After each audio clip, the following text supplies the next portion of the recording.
The EU is trying to use the Northern Ireland Protocol to lure Britain into rejoining the bloc, a prominent Brexiteer has claimed, and former Boris Johnson advisor Baron Moylan has warned Lord David Frost not to fall for what he called Brussels' trick, while praising him for the impression he has made since he became a member of the upper house.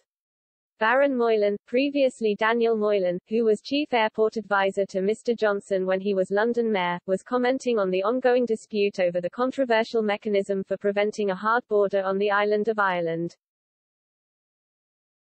Critics have claimed the result has been a border down the Irish Sea which has effectively cut Northern Ireland off from Great Britain. Lord Frost has been instrumental in the decision unilaterally to extend the grace period, limiting the amount of paperwork businesses has to fill out for goods exported to Northern Ireland, prompting Brussels to initiate legal action in protest. Baron Moylan said the EU's behaviour was indicative of a desire to coerce Britain into falling into line with its single market rules and regulations, and ultimately, to pave the way for it to return to the EU eventually.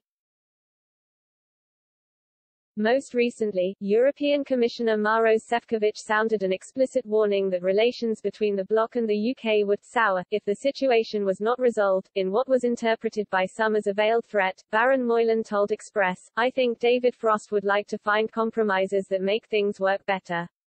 But HES not meeting any response." The EU ambassador in London was on the radio last week and again was very uncompromising, saying the protocol that has to be fully implemented in detail and so on.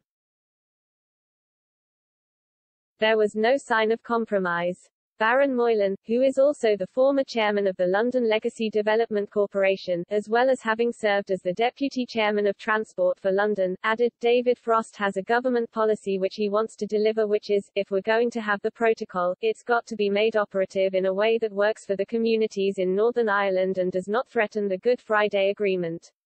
I think HES a very important minister, because he has the Prime Minister's confidence." As for Mr. Šefčovič, he said, "What they want is, they say, you could reduce taxes in Northern Ireland if only you came back and started following our rules on food and agriculture.